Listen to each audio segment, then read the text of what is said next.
Welcome, this is Mr. Bowlby. We are reading in the reader for the CKLA 5th grade, Domain 2. Chapter 9, Myths of the Aztec and the Inca. The big question, how did the Aztec and Inca explain the creation of their land and people? Aztec myths, the 5 suns. Like the Maya, the Aztec passed down their own traditional stories or myths from one generation to the next. You've already learned that the sun played an important role in the life of the Aztec. The Aztec worshipped the sun god and made sacrifices to it. The sun is the subject of many Aztec myths, including a creation myth called the 5 suns. In this myth, each sun represents a separate world. The Aztec calendar stone.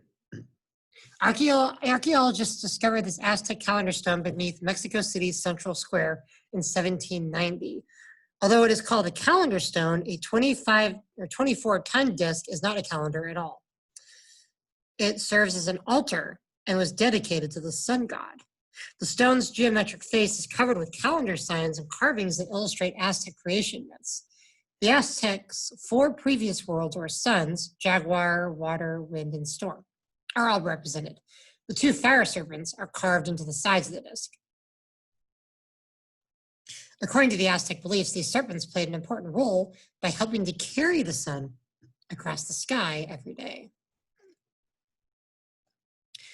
Tezcatlipoca, the smoking mirror, ruled the first world, known as Jaguar Sun. Monstrous giants inhabited Jaguar Sun. When jaguars swallowed the giants whole, the first world came to an end.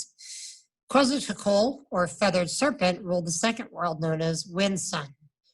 A great hurricane swept across this world, killing large numbers of people. A few survivors fled to the treetops where they became monkeys. Talok. And he who makes things sprout ruled the third world, or Storm Sun. Its inhabitants ate aquatic seeds, but very few survived the heavy rains that fell. Those people who did survive turned into birds. The goddess Ch9, Lady of the Jade Skirts, ruled the fourth world, or Water Sun. A great flood engulfed the people of Water Sun and transformed the survivors into fish. One of the gods had to be sacrificed before each world could be created. After the fourth world ended, the brave god Nano-Hussin, full of sores, threw himself into a flaming bonfire. He then became the ruler of the fifth world, called Earthquake Sun. Wow. Smoking Mirror, ruler of the Jaguar Sun. Feathered Serpent, ruler of the Wind Sun. He who makes things sprout, ruler of something. Ruler of the Storm Sun. Lady of the Jade Skirts, ruler of the Water Sun. Full of sores, ruler of the Earthquake Sun. Awesome. The Palace of Prickly Pear Cactus. The Palace of the Prickly Pear Cactus. You know that myths often explain how and why events happen. You have read myths that explain how the earth was created and populated by people. Some myths also explain why cultures arose in a particular place. These homeland myths are important as a means to explain how societies are shaped by their environment. The following retelling of the Aztec homeland myths explains why this group of people chose to settle in the middle of a swamp. Long, long ago, a tribe of people traveled out from the northern part of what is now Mexico. They began moving south in search of a new place to live. Their god, Ch9, guided them. He told them that they would know the perfect place to settle. Ch9 said they would see an eagle sitting on a cactus with a snake in its grasp. So they continued to migrate south. They wandered for days, months, and years in search of this place. After 200 years, a priest rested one day on the edge of Lake Texaco in central Mexico. He looked up, rubbed his eyes in disbelief. There, on an island in the middle of the lake, an eagle sat perched on a cactus. The eagle was clutching a snake. I mean, what are the odds, right? The people had found their home at last. The Aztec built their capital city, Ch9, on that island.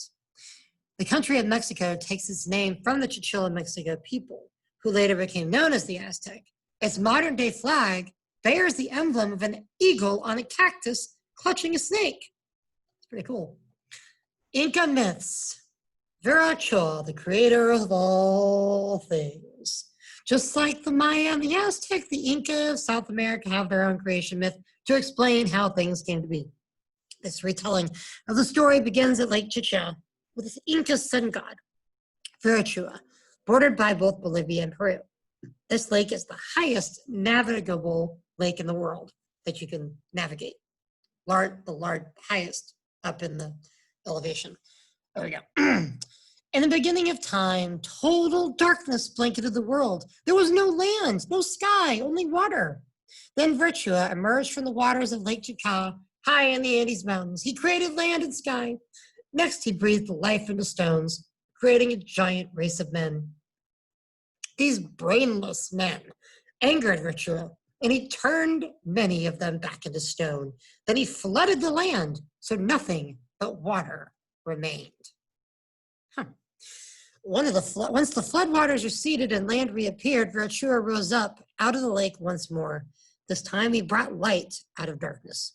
He created the sun and moon and the stars. He created thunder and lightning.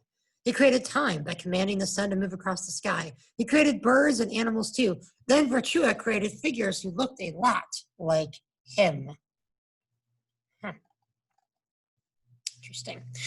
Once again, Virachua began with stones, but this time he chose much smaller ones. He painted a different figure onto each stone.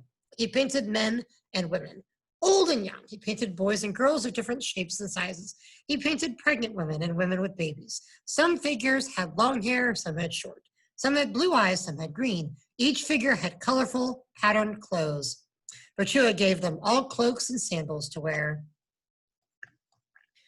When he finished painting, Virachua divided the stone figures into groups or nations and created a language for each group. He created different songs and different seeds to plant in the ground. Then Virachua buried these silent, motionless figures in separate homelands. They lived in darkness until he was ready to breathe life into them. Wow. When he was ready, Virachua set out in the direction of Cuzco, awakening stone figures along the way. He taught each group how to live on each parcel of land. Meanwhile, two of his helpers branched out across the land. They, too, breathed life into the colorful stones. Then the helpers taught the stone people how to live near the caves, streams, rivers, and waterfalls of their homelands. And Virachua and his helpers had finished. They met in Cuzco and set off into the direction of the sea. Pleased with their teachings, they rejoiced that the new nations would rise up across the mountainous land. When they reached the Pacific Ocean, Virachua and his helpers walked out over the waves and disappeared. People say that Virachua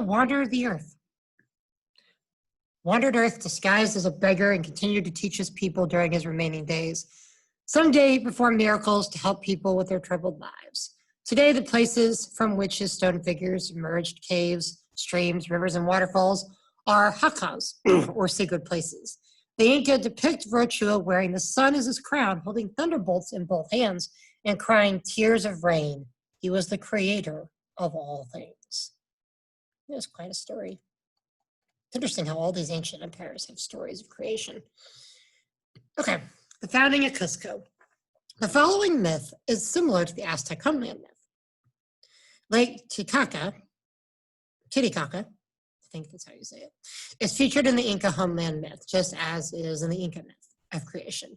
Virachua, the sun god, is not named in the following retelling of the story, but he is the one who is given credit for choosing Cuzco as the homeland of the Inca. Many years ago, two creatures emerged from a lake at the top of the world. Mancho Capac and his wife, Mama Aclu, rose up out of Lake Titicaca. They began traveling south across the magnificent Andes Mountains. The sun god gave them a golden staff. He told them to search for a suitable spot to start a new nation of people. They would know that they had arrived at this magical place when their staff sank easily into the ground. Manco Capac and Mama Oxul traveled for many days and many nights. All along the way, they tested the ground with their staff and but it would not pierce the hard earth. One day they reached a beautiful valley. The staff sank deep into the ground with little effort. At last, they found the land that the sun god had promised. They settled in the valley and named the city Cuzco. Manco Capac took leadership over other tribes in the area. He became the first ruler of the Inca. Cuzco, the chosen city of the sun god, became the capital of the great empire. That's it for this reader. There are a couple of enrichment stories as well. Thank you for joining me. This is Mr. Bowlby. Good day.